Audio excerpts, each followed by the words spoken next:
Oke, Assalamualaikum warahmatullahi wabarakatuh. Selamat pagi, siang, dan malam.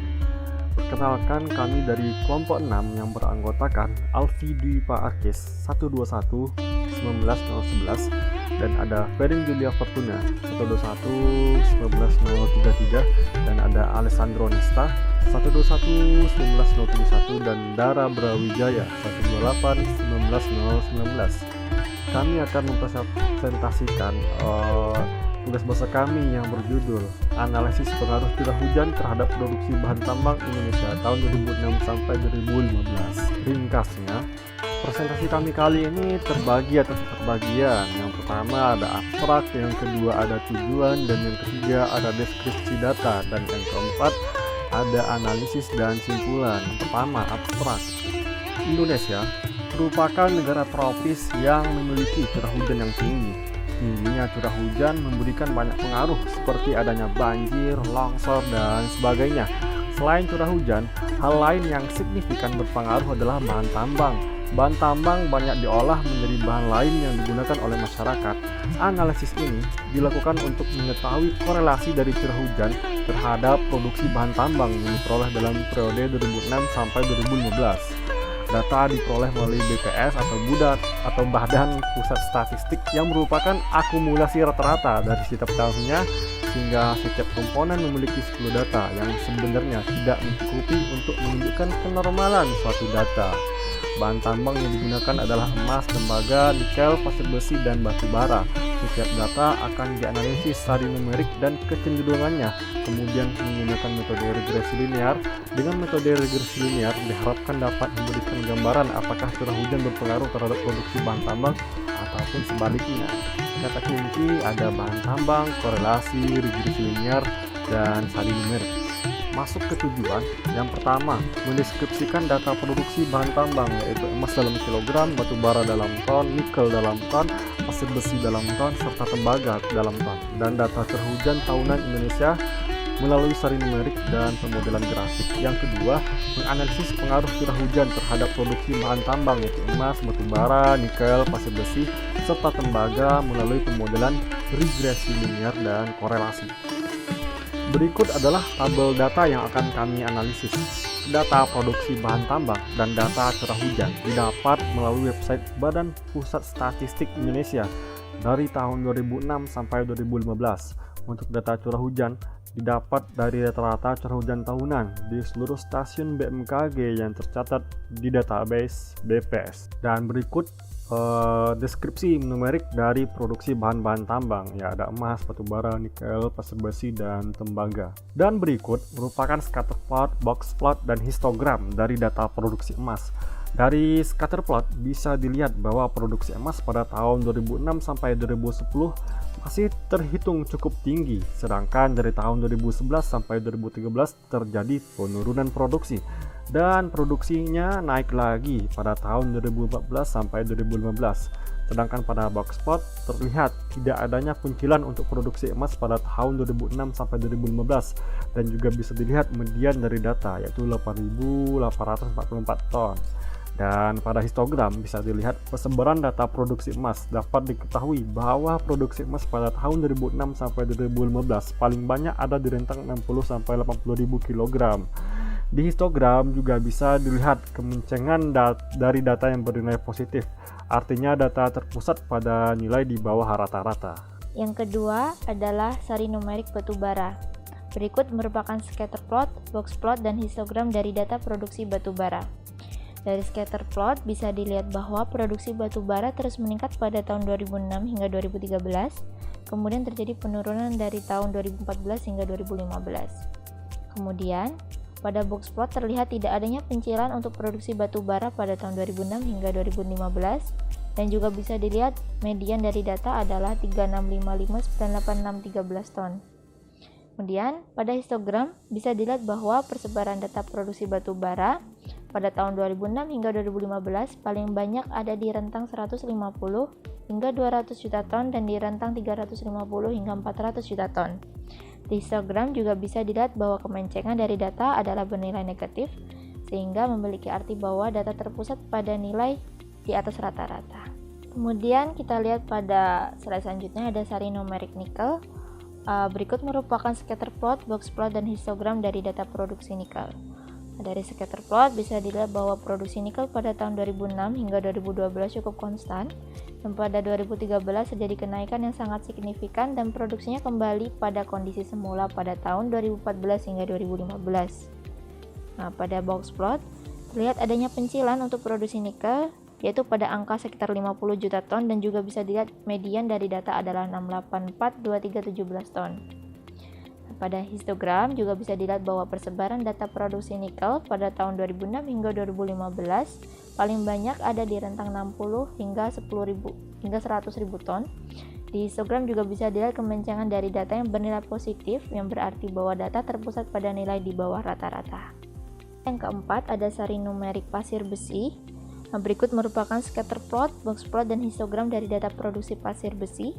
Dari scatter plot bisa dilihat bahwa produksi pasir besi terus meningkat pada tahun 2006 hingga 2011. Kemudian pada tahun 2012 terjadi penurunan dan tiba-tiba naik pada tahun 2013 dan kembali turun pada tahun 2014 hingga 2015. Pada box plot terlihat tidak adanya pencilan untuk produksi emas pada tahun 2006 hingga 2015, dan juga bisa dilihat median dari data adalah 5256230 ton.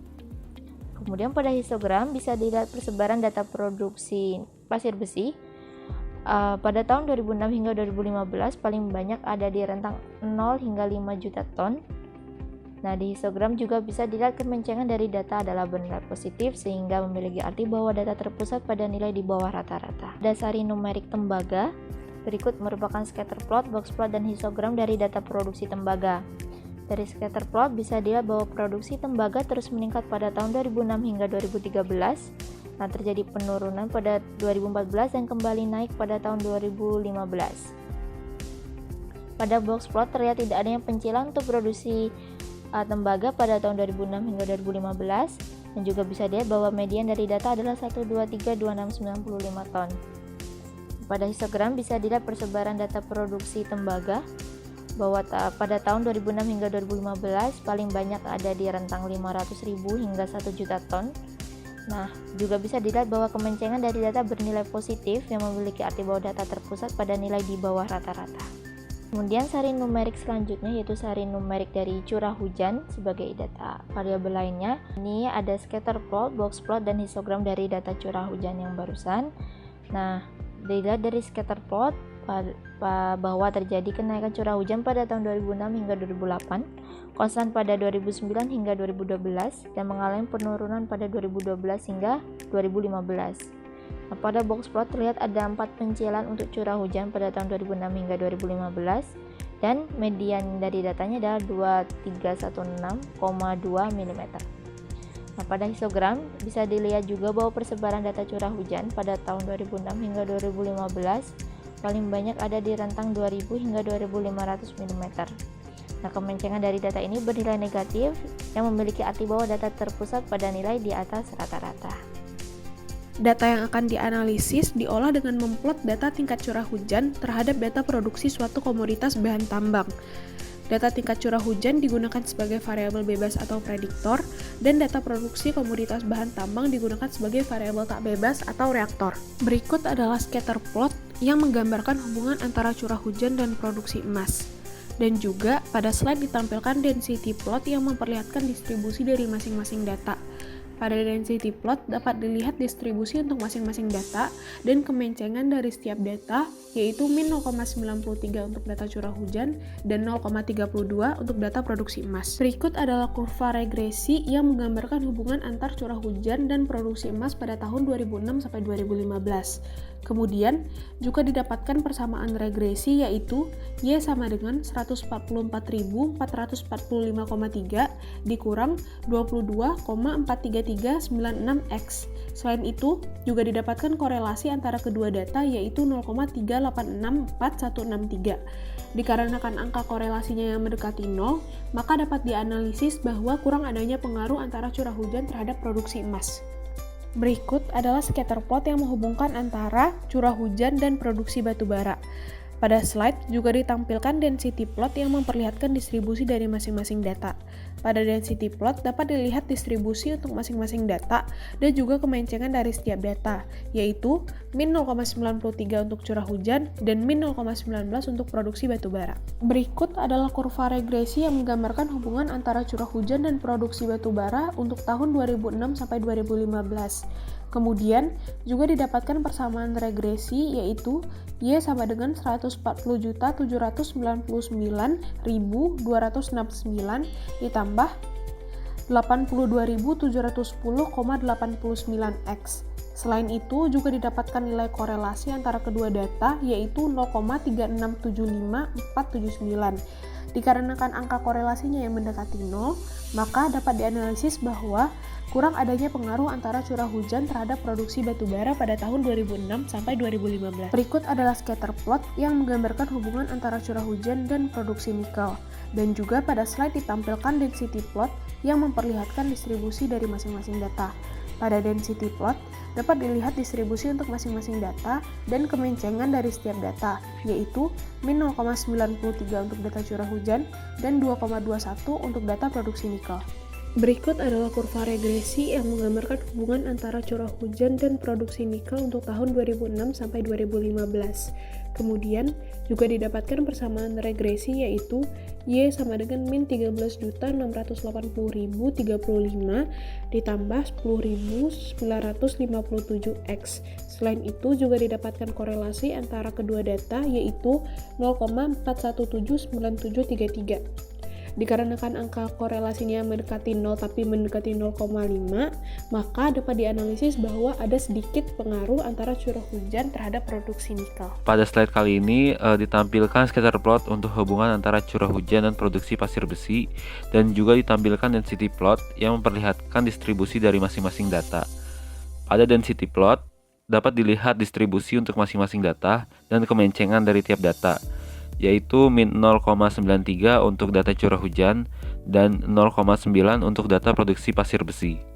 Selanjutnya berikut ini adalah kurva regresi hubungan antara curah hujan dan produksi pasir besi untuk tahun 2006 sampai dengan 2015. Kemudian didapatkan persamaan regresi dengan Y sama dengan min 8.594.030 ditambah 7.086,59 X. Selain itu didapatkan korelasi antara kedua data, yaitu 0,589124. Dikarenakan angka korelasinya lebih dari 0,5, maka dapat dianalisis bahwa cukup berpengaruh antara curah hujan terhadap produksi pasir besi. Pada slide kali ini ditampilkan scatter plot untuk hubungan antara curah hujan dan produksi tembaga, dan juga ditampilkan density plot yang memperlihatkan distribusi dari masing-masing data. Pada density plot dapat dilihat bahwa distribusi untuk masing-masing data dan kemencengan dari tiap data, yaitu min 0,93 untuk data curah hujan dan 0,33 untuk data produksi tembaga. Berdasarkan analisis tadi, dapat ditentukan kurva regresi hubungan antara curah hujan dan produksi tembaga untuk tahun 2006 sampai dengan 2015. Kemudian didapatkan persamaan regresi dengan Y sama dengan 1.151.644 ditambah 98,9002 X. Selain itu didapatkan korelasi antara kedua data, yaitu 0,08903.848. Dikarenakan angka korelasinya cukup mendekati 0, maka dapat dianalisis bahwa tidak adanya pengaruh antara curah hujan terhadap produksi tembaga. Simpulan yang dapat kami simpulkan dari analisis pengaruh curah hujan terhadap produksi bahan tambang Indonesia pada tahun 2006 sampai dengan 2015, yaitu berdasarkan analisis yang telah dilakukan yang datanya bersumber dari BPS pada rentang waktu 2006 sampai dengan 2015, dapat disimpulkan bahwa curah hujan hanya sedikit bahkan tidak terlalu berpengaruh terhadap produksi bahan tambang yang ditinjau dari nilai korelasi yang diperoleh pada metode regresi linear yang tadi telah kami paparkan sebelumnya.